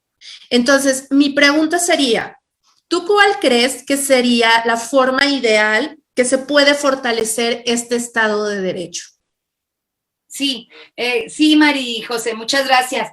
Definitivamente, yo estoy muy hecha, muy formada a la ideología alemana, ¿no? Además de que yo vengo de la FES Acatlán, como ustedes observan, de la UNAM, y nosotros, la línea de investigación, que desde que yo tengo conocimiento en el posgrado, le estoy hablando del 2001 para acá, o sea, ya 20 años, ¿no? Utilizamos la escuela de Frankfurt, ¿no? Y en la escuela de Frankfurt, pues, son alemanes en su mayoría, ¿no? Digo, también hay franceses que están en la escuela de Frankfurt. Por ejemplo, le estoy hablando de alemanes como Adorno, Horkheimer, ¿no? Entre otros pensadores, el Fromm. Entonces, ¿yo qué te diría, ¿no? Incluido Jürgen Habermas, que también con su teoría de la acción comunicativa, pues a mí me parece que el tema tiene que ser inclusivo, ¿no? Debe ser un tema de participación, un tema de parlamento abierto. Pero ¿cómo la ciudadanía de a pie, como tú dices, y ese es un tema que yo día con día lucho, cómo la ciudadanía de a pie puede participar si no conoce? ¿No? Porque el conocimiento malamente, yo me excluyo, porque yo diario comparto en mis redes, por cierto, síganme en mis redes sociales, Liz Padilla, así es mi Facebook con Z, Liz Padilla, yo todos los días comparto información jurídica. Y sabes, además de qué, de Marillo, de varias formas, cápsulas jurídicas, flyers, conferencias, eventos, bueno, proyectos, de todo lo comparto públicamente. Sin embargo, ¿no? También me parece que México, como ha sido un país que tiene de todo, tenemos los climas, les decía, ¿no? Yo traía formación a Alemania porque, bueno, pues varias veces he estado en Alemania, he estudiado en Alemania y con personas que tienen esta mentalidad, ¿no? Ya ven que mis queridos amigos, que son muchísimos latinoamericanos, la Asociación Germano-Latinoamericana de Derecho Penal, cada que yo viajo allá digo, no, qué bello es mi México. Tenemos de todo, todos los climas, ¿no? Allá te mueres de frío, o sea, aquí tenemos playas maravillosas, no sé, te vas a Chiapas y avientas una semillita y crece un árbol, ¿no? Crece una fruta, no sé lo que sea, en Tabasco igual. Entonces, a lo mejor eso ha traído como consecuencia que los mexicanos estemos apáticos. Esa es no voy a decir conformismo, no, porque los mexicanos hemos demostrado, ¿no? Hemos demostrado que cuando son cosas fuertes nos unimos y salimos adelante. Pero sí, yo veo mucha apatía en la sociedad. Apatía como que, ay, doctora, ¿y usted qué va a hacer para cambiar las cosas? Ay, doctora, ¿y cuánto tiempo vamos a llegar a la Corte Interamericana? Ay, doctora, es que yo no lo voy a decir, dígalo usted. Bueno, sí. Alguien lo tiene que decir, alguien lo tiene que hacer, alguien tiene que llegar a la Corte Interamericana, alguien, o sea, y si todos tenemos esa conciencia, primero es generar la conciencia desde una perspectiva social. En México estamos pasando por esto, no de este gobierno, de gobiernos incluso anteriores, de antaño, de toda la vida, desde época de la colonia, por una razón, porque no hay participación ciudadana. Y la participación ciudadana la confundimos con que es el diputado el que promueve una ley, ¿no? Hay muy pocos diputados, muy pocos, que te dicen, a ver, vente acá y tú como voz ciudadana, ¿qué piensas? La parte del derecho humano, ese es otro punto, la participación ciudadana, que está en el texto constitucional, la propia norma jurídica, la cuarta. O sea, sí puedes participar, pero pues tu participación no tiene ni voz ni voto, ¿no? Pero es que yo quiero participar, sí, pero no tienes las credenciales para participar como si fueras, por ejemplo, un presidente municipal o como si fueras un académico incluso. Entonces yo creo que lo primero que debemos hacer es jalar a nuestra gente, decirles que no es así, ¿no? O sea, que se pueden hacer muchas cosas y bueno, pues darles oportunidades, crear. Usted me ay, en eso no se puede, claro que se puede. ¿Cómo crees que no? Claro que se puede. Ah, eso sí, tienes que trabajar. Porque si quieres tus becas de los ninis, ¿no? O si quieres tus becas de madre soltera, o si quieres tus becas de... No, o sea, olvídalo, eso no es para producción, es más, eso viola el derecho humano a la dignidad. La dignidad de los sujetos es a través del trabajo. Eso es lo que debemos procurar. Y evidentemente, aquí tenemos un problema muy fuerte en México, fuertísimo, que es la delincuencia organizada.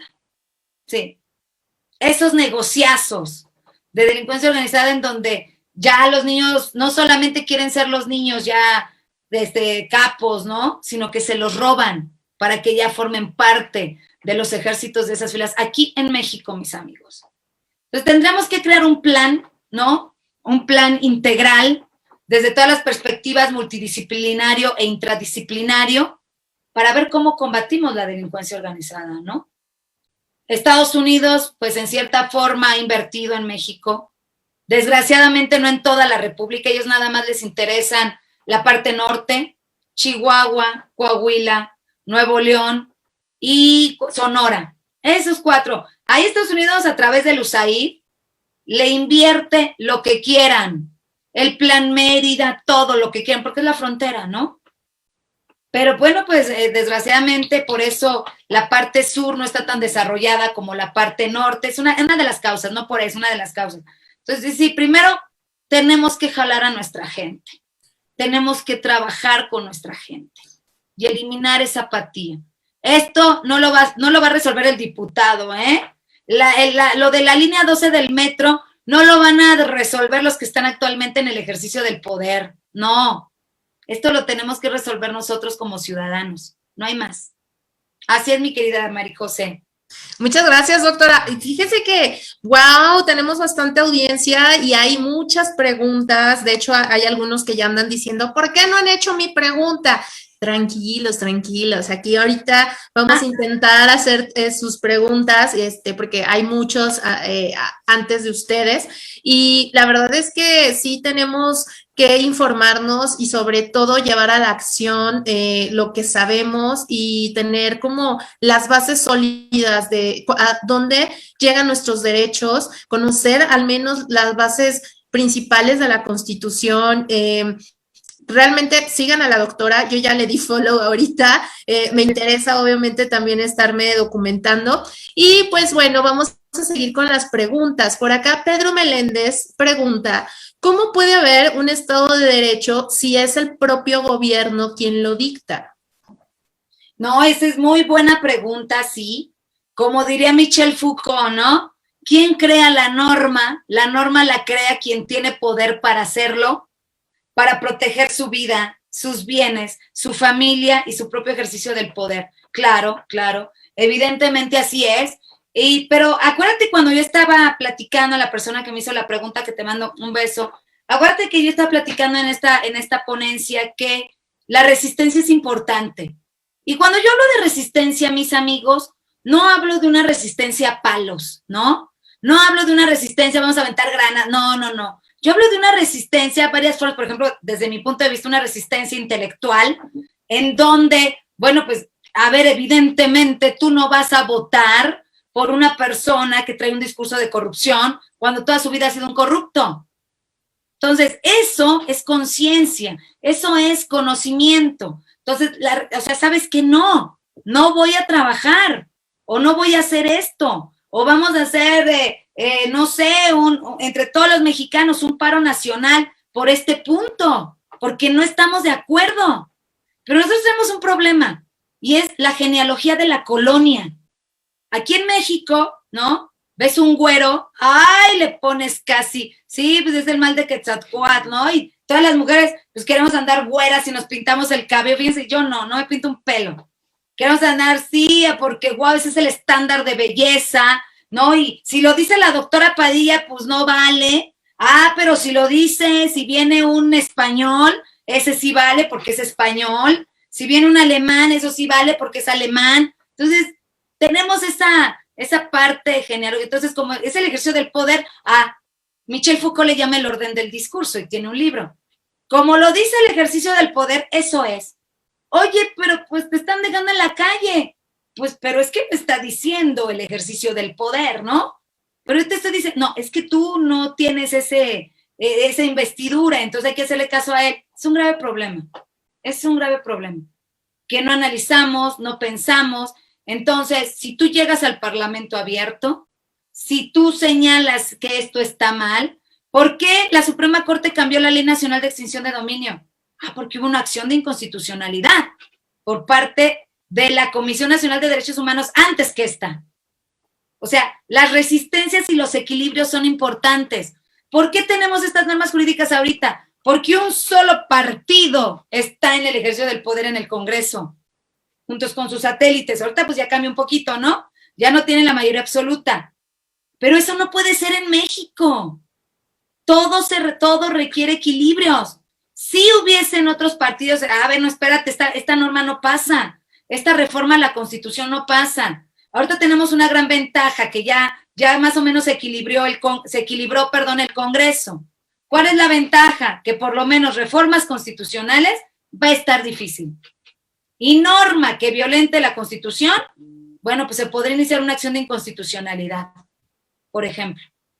No puedes aplicar un control difuso como autoridad o como sujeto, como justiciable o como sujeto procesal. Puedes solicitar un control difuso, un control concentrado para que inapliquen en materia de derechos humanos esa norma que viola la Constitución.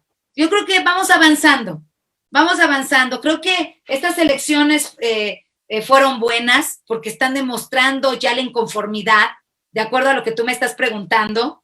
O sea, el hecho de que ya no tengan mayoría es porque eso implica una inconformidad. Por muy pequeñita que veas, pero es una inconformidad. ¿Esto qué quiere decir? De dos cosas. O hacemos las cosas bien o más fuertes, o se van a inconformar y nos sacan del ejercicio del poder. Excelente, doctora. Bueno, continuamos con las preguntas para que acá no se nos desespere el público, los fans que tenemos aquí a la espera. CR Cancún pregunta, ¿qué tan difícil es cambiar el sistema positivista al sistema de ley común? No No, entendí bueno, bien. es que el positivismo no es una doctrina de 1679, imagínate, ¿no? En Francia, por ejemplo, tú puedes ver representantes como Augusto Comte, allá en la universidad, en la Sorbona de París, bueno, pues tienen una estatua de Augusto Comte que representaba el positivismo, pero el positivismo me parece, ¿no? Que ya es una, perdón por los positivistas, ya es una doctrina trazada. Ahorita ya tenemos doctrinas más nuevas, ¿no? Como la parte del funcionalismo de los alemanes, la parte de teoría de sistemas de los alemanes. Entonces, si tú hablas de un positivismo, pues entonces hablas de dogmáticas, de dogmas, ¿ok? Entonces, es lo que dice la ley y eso no te permite analizarlo desde una perspectiva integral, la norma jurídica. Si tú la analizas desde una perspectiva integral y olvidas esos temas de positivismo, que yo te sugiero que lo hagas, pues entonces ya te vas a dar cuenta del por qué, cómo y además cómo atacar el punto, ¿no? Entonces, esa sería la respuesta a la pregunta. Perfecto, doctora. Y por acá hay una pregunta que igual es como un poco más básica, pero creo que es importante mencionarla. Fernando Salazar dice, si bien la ignorancia de la ley no exime de su cumplimiento, ¿qué tanto y dónde debería y podría un ciudadano formarse el mínimo para saber cómo y de qué defenderse? ¿Dónde informarse? Claro. No, bueno, ¿dónde informarte? Te voy a decir algo. El sistema te muestra lo que quieres que veas, ¿eh? Lo que quiere que veas. El sistema no te va a decir cómo lo vas a atacar.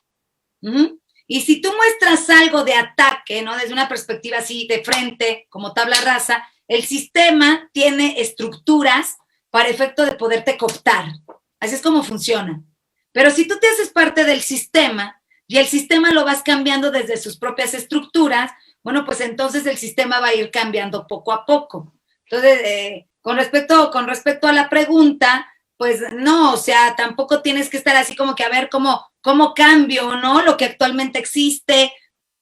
Mientras más evidente hagas el cambio, más fuerte va a ser la represión. Ojo con eso. Por eso yo creo que el cambio debe ser intelectual. Porque si yo, insisto, no me voy con palos o con armas o con granadas, bueno, pues el sistema tiene estructuras como el derecho penal para poderme internar de inmediato a una prisión de máxima seguridad por delitos en contra de la nación. Pero si lo haces desde sus propias estructuras, desde la parte lícita, desde el ámbito intelectual, bueno, pues ahí va a ser más difícil. ¿Qué te dicen? Pues nada, ¿no? Nada más llámale por teléfono y dile pues que ya no se pase tanto. O ofrécele un cargo, ¿no? Oye, entonces, por ejemplo, en este caso, si esta es a la parte intelectual, ¿qué páginas o sitios o lugares les recomiendas a la gente común que se informen? Bueno. Tal vez a lo mejor que subas tus videos de TikTok ahí dando... Están. Yo tengo un canal de más de 100 videos, sí. Buenísimo. Sobre temas y cada jueves, ahorita no he dado porque han dado de arriba para abajo, pero cada jueves doy una clase gratuita para todos los interesados. Tengo mi canal de YouTube, es Doctora Liz Padilla Oficial. Se pueden ir a mi página de fanpage, Lisbeth Xochitl Padilla Sanabria, a mi Facebook, ahí también subo mucho. Ahorita se está compartida, se está transmitiendo por mi Facebook, Liz Padilla. Ahí, por lo menos de lo que yo investigo, lo que yo les aporto, ahí lo encuentran. Y además, absolutamente gratis, ¿no? Absolutamente gratis. Así es. Ya saben, ahí chicos, entonces sigan a la doctora en sus redes sociales si quieren estar informados y tener un poco más de documentación o más bien de información acerca de las cuestiones legales y sobre todo pues de lo que es en México, ¿no? Por acá Jorge Pablo nos pregunta, ¿qué tanto pudiera avanzar el proyecto de Morena en lo que resta del sexenio? Fíjate que a mí me parece que tienen la materia prima importante para efecto de avanzar en su proyecto, para efecto de argumentar sus discursos y además bien. México somos un país de 130 millones de habitantes. La mitad, un poquito más de la mitad, vive en extrema pobreza en México. Ajá. Evidentemente yo tengo que ser muy objetiva y no les puedo decir que es a causa de este gobierno, no es cierto. Es a causa de todos los saqueos que hemos estado viviendo por gobiernos anteriores. Hagan memoria, ¿no? Hagan memoria. Y por parte también de la corrupción, de la delincuencia organizada, etcétera. Entonces, como yo les decía, en teoría de sistemas, si el elemento básico de la proliferación del sistema populista son los pobres, tienen la materia prima. Entonces, ¿quién es el enemigo? Los no pobres. ¿Qué es lo que tienes que crear? Más pobres. ¿Cómo los puedes crear? Es muy sencillo. Si yo a los jóvenes no doy oportunidades, no abro escuelas, o las escuelas que abro son de bajísimo nivel, y mejor les doy una beca, ¿verdad? A los que no estudian y eso, pues, ¿qué es lo que estoy haciendo? Pues hago que no estudien. Y ustedes saben que, a menos de que ustedes sean hijos de empresarios, ¿no? Porque también los conozco, he ido a universidades donde digo, Dios de mi vida, ¿qué hacen estos chamacos aquí? ¿No? Si no les interesa la parte intelectual, si nada más son hijos de papito y salen y se van a sus empresitas, ¿no? A trabajar, pues si son de ese tipo de personas, ni se preocupen. A menos de que sean enemigos del gobierno, los van a hacer pomada a través del derecho penal del enemigo. Como ahorita hay un empresario, ¿no? Que le debe 300,000 millones de pesos a la Secretaría de Hacienda y anda prófugo y la UIP pues está atrás de él, la Fiscalía General de la República. Si son enemigos del Estado, pues entonces sí cuídense, ¿no? Porque pues vienen las prisiones preventivas oficiosas, las prisiones preventivas justificadas. Pero si son amigos del gobierno, hijos de papi y mami, ni se preocupen.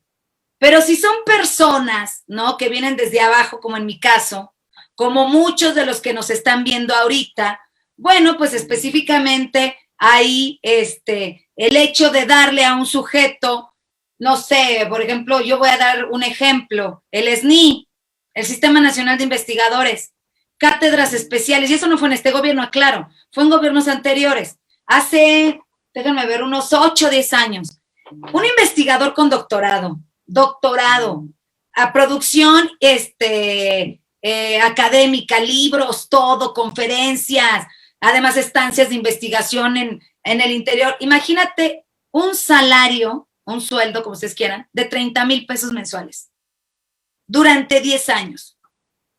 En este país, con tan pocas oportunidades, ¿qué va a hacer el investigador de ese nivelazo? Aceptar 30,000 pesos. Un proyecto de investigación que lo encuadra en esos 30,000 pesos y se acostumbra a los 30,000 pesos y de ahí no sale, no puede crecer económicamente, cooptado por el gobierno. Un intelectual más cooptado por las políticas gubernamentales. Lo mismo pasa con los ninis. Les doy 2,000, no sé cuánto les den, 2,000, 3,000 pesos mensuales, no estudian, no hacen nada, esa es su única entrada, ¿no? De supervivencia económica. Pues, ¿qué van a hacer estos? Pues van a votar por el mismo gobierno, ¿no? Los pobres igual, es que esto está tan planeado, ¿no? Yo dudo mucho de la gente, a mí alguien me trata bien y así como que, ay, algo quiere, ¿no? Oye, que mira esto, doctora, y, ay, toma, y algo quiere, y cuando menos ya veo, ya sacan los dientes. Entonces yo digo, ¿ya ves cómo se quería?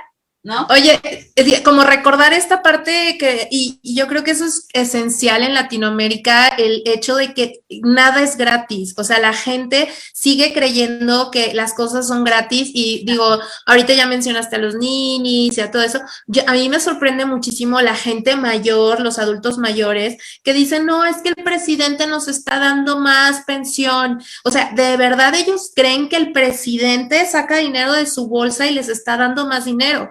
Cuando yo les he dicho, oigan, pero si se dan cuenta que ese dinero no sale de la bolsa del gobierno, porque el gobierno no produce, el gobierno no genera riqueza, ese dinero sale de la bolsa de todos los que trabajan y producen. Entonces, ya vieron que la gasolina está más cara, ya vieron que los alimentos también van a ir subiendo de precio. Cuando les pongo el ejemplo de Venezuela, les digo, allá en Venezuela el transporte público es gratis, pero la gente come de la basura, o sea, de verdad, Claro. eso es lo que quieren, o sea, es lo que buscan para México, pero es bien difícil, doctora, o sea, como que la gente empiece a que le carbure esta idea de dejar el Estado paternalista, Sí. de que el gobierno es el que te va a salvar cuando, al menos en lo personal, yo como libertaria me defino minarquista. Yo estoy a favor de un Estado mínimo en el que solo se encargue de seguridad y justicia, nada más. Entonces, pero bueno, acá luego ya me agarro echando también la plática, pero todavía ahí quedan un par de preguntas para hacerte, doctora, y pues de verdad muy agradecida por tu tiempo. Por acá nos dicen... ¿Qué opinas si para fortalecer el Estado de Derecho, nos lo pregunta Rubén Ortiz, si se debería hacer más leyes o aplicar las que ya existen? No, ese es un error, ese es un error. Ahorita para todo es ley, ¿no? Yo creo que hay otra pregunta aquí, las voy a juntar, si me lo permites, Mari José. Claro. Las voy a juntar. Me preguntan que si el derecho del enemigo es el verdadero problema del Estado de Derecho, ¿no? O también decir, con el derecho penal del enemigo se puede combatir toda esta parte de la corrupción.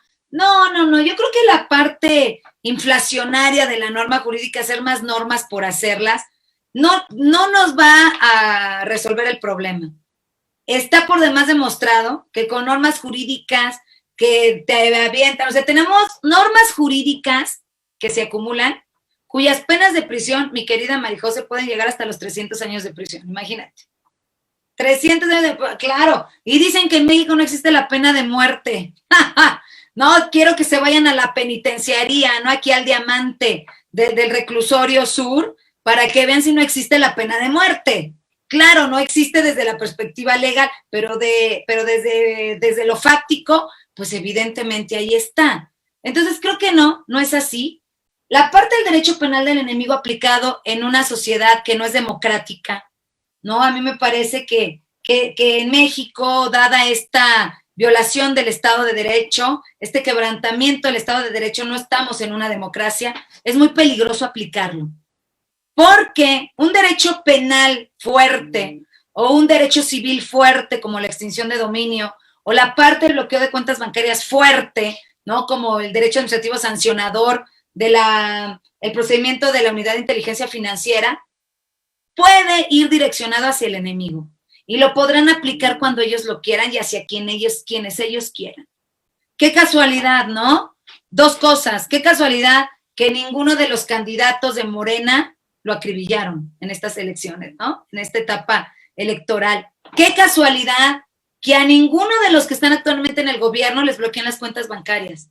Eso habla de parcialidad, eso habla de corrupción, eso habla de favoritismo, eso habla que la norma jurídica no se les va a aplicar a ellos de ninguna manera, pero al enemigo sí. Al que no, o si tú formas parte de ese gobierno, pues van a agarrar chivos expiatorios. Pero ustedes ven los altos cargos, los altos niveles. Entonces, bueno, pues yo creo que esa sería la respuesta a esa pregunta. Ah, sí, dicen que ahora les dan beca o pensión, o los hacen SNI. ¿Qué es eso? Sí, el SNI es el Sistema Nacional de Investigadores, donde están los mejores investigadores del país.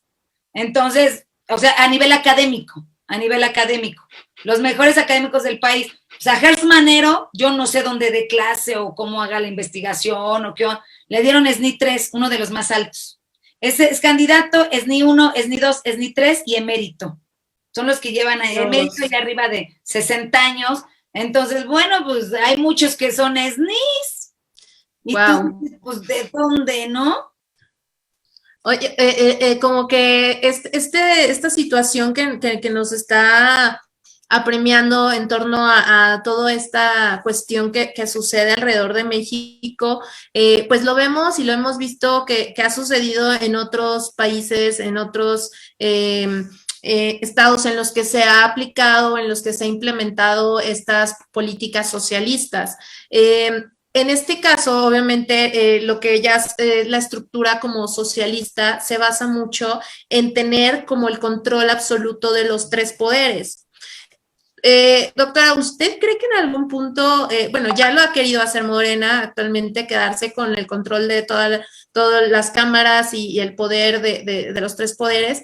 ¿Cómo se puede defender esto, doctora? ¿Cómo podemos evitar que tengan el poder absoluto esta gente? Mira, yo desde esa perspectiva, Mari José, que tú me señalas, solamente le veo la Corte Interamericana de Derechos Humanos. Desgraciadamente, la Corte Interamericana no tiene mucho capital, ¿no? O sea, quiero decirte que los países que forman parte de ella, del sistema interamericano, de la Convención Americana de Derechos Humanos, solo es de buena fe. Pero la Corte está en Costa Rica.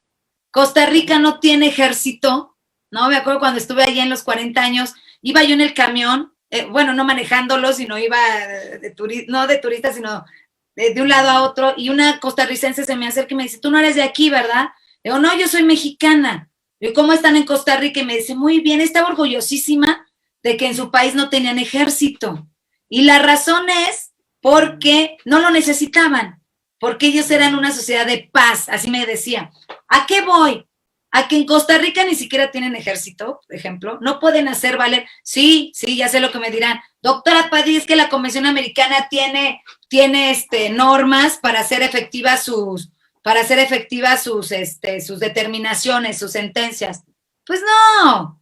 O sea, sí desde la norma, pero eso no te garantiza nada. Por ejemplo, el caso de Colombia, el caso Petro contra Colombia, en donde, bueno, pues ya se creó una norma y me están diciendo que por ahí que ya se va a autorizar. Ya se autorizó por una parte, el Congreso me parece falta que, creo que la Corte, no me crean mucho esto porque no me sé mucho el tema de cómo están las autoridades colombianas, pero lo cierto es que están desconociendo la sentencia de la Corte Interamericana.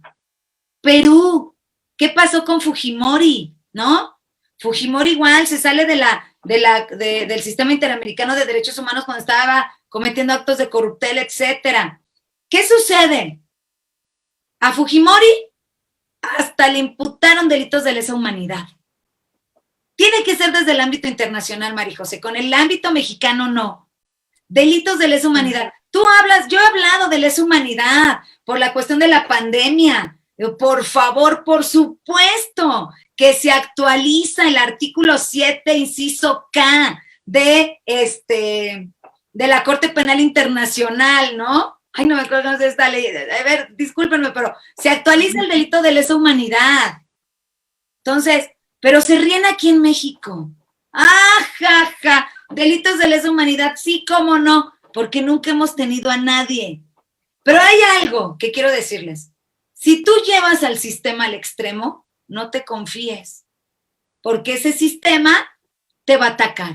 Entonces, no puedes estirar tanto la liga como lo está haciendo este gobierno sin que existan consecuencias. Consecuencias a nivel tanto internacional como a nivel internacional. Entonces, insisto, yo lo veo desde la perspectiva de la norma jurídica. Me parece que sí se están violando muchos derechos humanos a nivel constitucional y a nivel convencional, y lo que es peor, les vale, no les interesa. Wow. Pues chicos, creo que esta noche nos ha quedado una gran enseñanza. Yo creo que el principal mensaje que nos está compartiendo la doctora Liz es, de verdad, infórmense, lean, documentense. Realmente la información es la única manera que nosotros vamos a poderle dar batalla a los gobiernos totalitarios que, como sabemos, en estos momentos se quiere pues imponer en nuestro país. Tal vez era lo que nos hacía falta vivir a los mexicanos para realmente activarnos y decir, oigan, estamos dejando que cada político siga haciendo lo mismo, cada vez lo mismo, y ahora llegó algo peor. Entonces, estamos en este punto de quiebre en el que, pues como bien decía la doctora, o terminamos perdiendo por completo nuestra libertad, como decía, de que ya nos puedan racionar la comida, el agua, o sea, todo, o realmente exigimos y nos ponemos las pilas nosotros mismos con los derechos que nos corresponden por como está estipulado en la ley. Entonces, doctora, pues no sé si quiera hacer algún comentario adicional, quieras hacer un comentario adicional, perdón, para irnos despidiendo y de entrada agradecerte muchísimo todo lo que nos has compartido hoy. No, hombre, María José, digo, qué hermosa plática tuvimos, de verdad, plática riquísima, muchísimas gracias por la invitación. A Víctor, a los Pedros, porque hay 2 Pedros, a Rubén, muchísimas gracias a ti, de verdad, a todos mis amigos libertarios que saben que los respeto y además los admiro infinitamente, no solamente mexicanos, sino también sabemos, ¿no?, que hay extranjeros, y bueno, pues yo respeto infinitamente sus posturas. Cualquier postura yo la respeto, cualquiera, hasta posturas neofascistas, si ustedes quieren, posturas populistas, neoliberales, capitalistas, siempre y cuando tengan argumentos. Claro. Nada más. Así de que, ay, me parece, creo, considero, ya, no, o sea, eso, para mí son argumentos de bajísimo nivel que la verdad me dan flojera y pues como que mejor me retiro del lugar, ¿no? Entonces, muchísimas gracias y agradecerle a toda la gente que nos está viendo, también en las redes sociales, hay que estar alertas. Como ciudadanos tenemos que estar alertas, porque el gobierno que tenemos es el gobierno que nos merecemos. Eso Exacto. No se va a olvidar. Exacto, y yo creo y me gustaría como cerrar con esta frase que yo creo que resume mucho esto que comentas, doctora, que dicen que el precio de la libertad es su eterna vigilancia. Entonces, pilas, chicos. Pilas, chicos, y pues esto sería todo por nuestra parte. Síganos en nuestras redes sociales, únanse al Partido Libertario MX, el primer partido libertario en México, y pues por nuestra parte sería todo y que viva la libertad.